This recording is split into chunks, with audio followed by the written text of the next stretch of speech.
and prayer and Qibla. Can't take that away from us. So we need to prepare as much as we can. But the technology, if you study where all this technology comes from, read about the magic and the Enlightenment period. All these scientists were magicians. They were all into black magic. You read about Francis Bacon.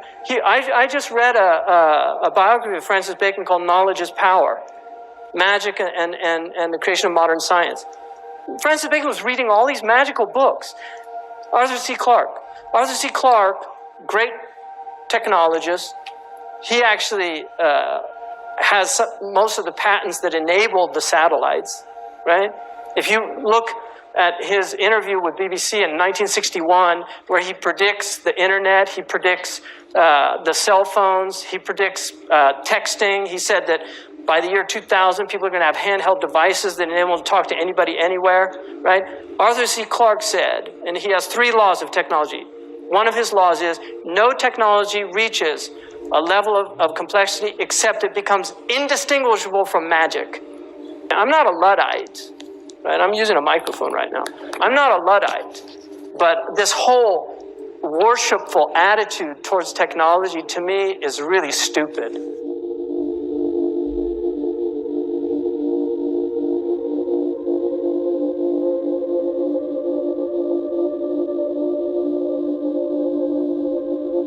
The average American now spends more than 4 hours a day using a smartphone. By the way, that's what the surveys say. The real number's got to be higher than that, because that includes making phone calls, surfing the internet, checking emails, probably 115 other things, taking pictures, texting them to your brother-in-law. The typical person is obsessed. A smartphone is indispensable. You literally can't do without it. Misplacing your phone, even for a minute, is like losing a child at Disney World. It's all you can think about till you're reunited. But how healthy is this? Not spiritually healthy, you know the answer to that, of course, but physically healthy. Is it good for you to be with your smartphone all the time? As it turns out, it's probably not. Several published studies have linked mobile phone radiation to cancer. The National Toxicology Program, a government organization, found that, quote, high exposure to radio frequency radiation used by cell phones was associated with clear evidence, we're quoting now, of tumors in rats. In 2012, Italy's Supreme Court upheld a ruling that said there was a link between a business executive's brain tumor and his heavy use of a mobile phone. Our trusty FCC, though, says there's nothing to worry about. According to our federal agencies, smartphones are entirely safe.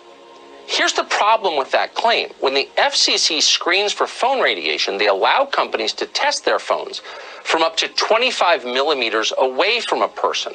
That's really far. The manual for Samsung's Galaxy 10 Note Plus, for example, tells users that the phone, quote, should be positioned at least 0.6 inches away from your body. Okay, but when was the last time you actually held a phone at that distance?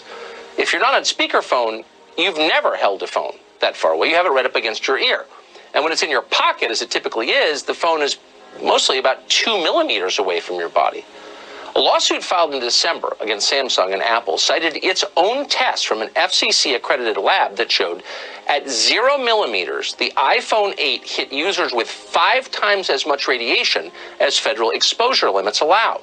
Samsung's Galaxy X8 was 3 times as high. Now, both of these companies regularly run ads encouraging the use of their phones in unsafe ways. An Apple ad shows a woman falling asleep with an iPhone touching her body. A Samsung commercial shows a pregnant woman holding a cell phone to her belly to take a sonogram. Can you imagine they did that? We should be worried about this. In this country, there's almost no public conversation about the risks of this. None. Let's hope we don't have to wait until the statistics become undeniable to talk about it.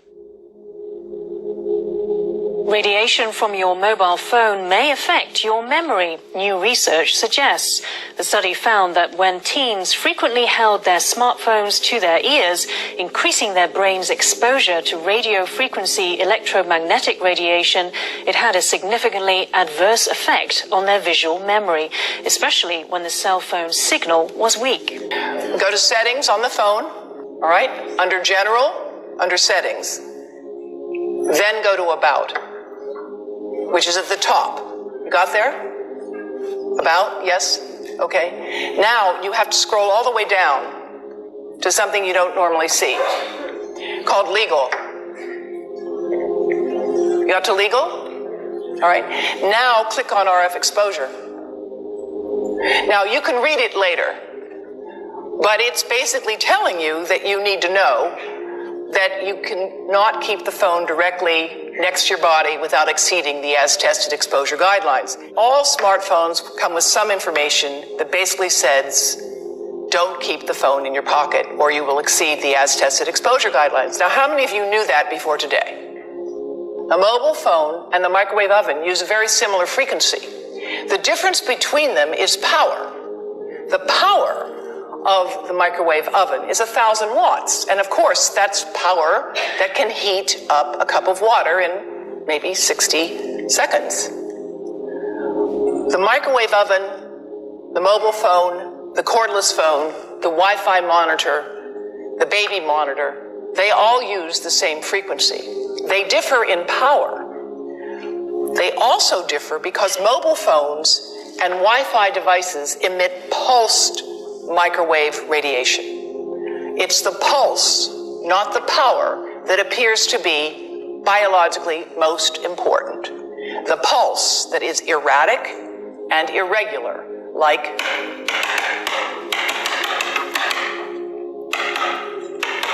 for thousands of minutes a month, for dozens of hours a week, over a lifetime, that irregular pulsed signal may be much more biologically important. And in fact, the continuous wave signals have a lot of therapeutic effects as are being applied in medicine today. This visualization from my colleague at the University of Athens shows you the variation in frequency, in amplitude, in pulse. All of these variables influence the properties a signal have and how it can affect a biological system. This is just to show you what happens in a 4-second mobile phone call. This is power density indicated here.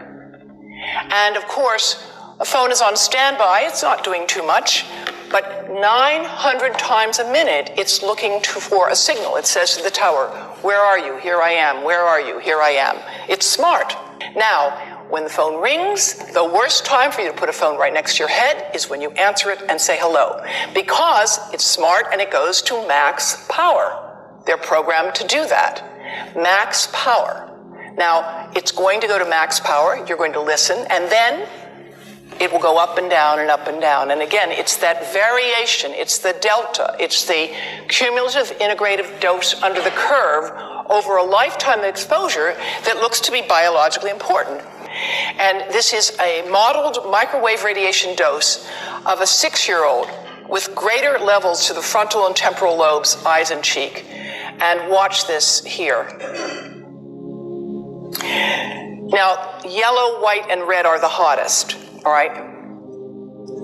And if you look carefully, you will see it's going into the eye, the nose.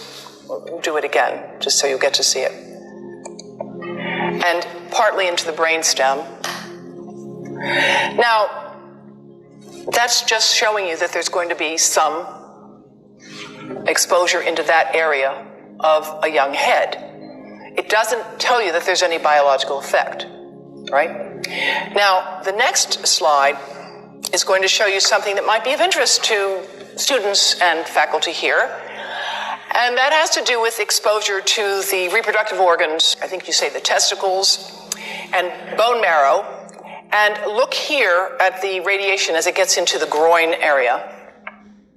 And that's just from having a mobile phone modeled into the pocket.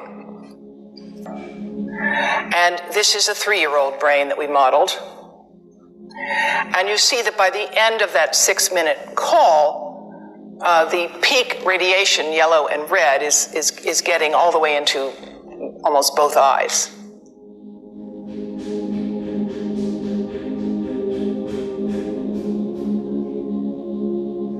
5G fifth generation technology promises faster download speeds and conveniences that most of us have never dreamed of, but will also be blanketed with a new type of radiation called millimetre waves. Health experts are warning about the rising risks with a 5G rollout. It's not been made clear to the public that 5G won't just be another number and letter on your cell phone. It requires an entirely new infrastructure of thousands of small cellular antennas to be erected throughout cities where it's going to be installed. What would 5G infrastructure look like? Small cell antennas could be placed as close as every third hydro pole.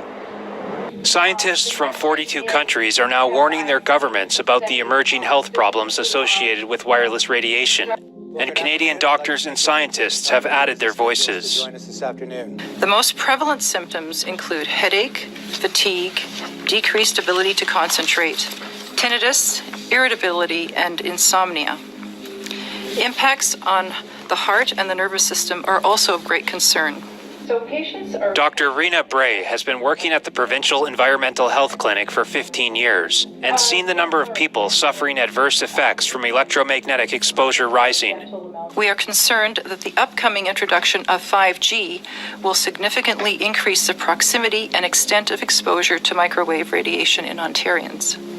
We predict that the number of people who develop the symptoms I just mentioned will rise in the places where 5G is first installed. Dr. Magda Havas is internationally recognized for her research on the biological effects of electromagnetic pollution. She said that at high intensities, these waves cause intense heat and pain because sweat glands on the surface of our skin act like mini antennas.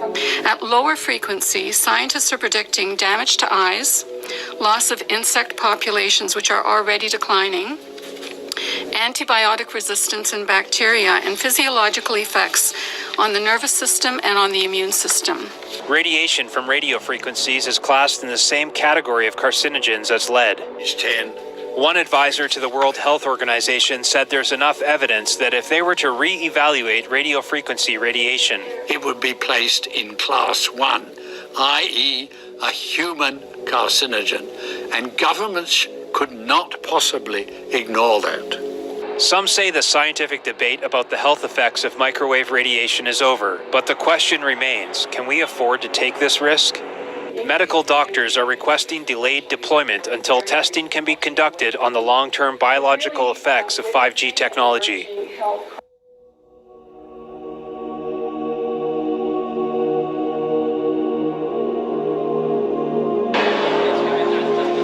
It's the dawn of a new era in China. 5G is now commercially available for the first time. The commercial process of 5G is speeding up, with more than 130,000 5G base stations expected to be open nationwide by the end of the year. 5G is 100 times faster than 4G. 10 million users have already pre-registered for the service, and that number is expected to explode to 170 million within the coming months. You see, it's not that technology is bad. It's that if you don't have tawfiq from Allah, your technology will destroy you. That's the difference. You see, is that when you have taqwa of Allah subhanahu wa ta'ala, Allah gives you tawfiq. When you're doing these things for the sake of Allah, Allah gives you tawfiq. And so those things become beneficial to you.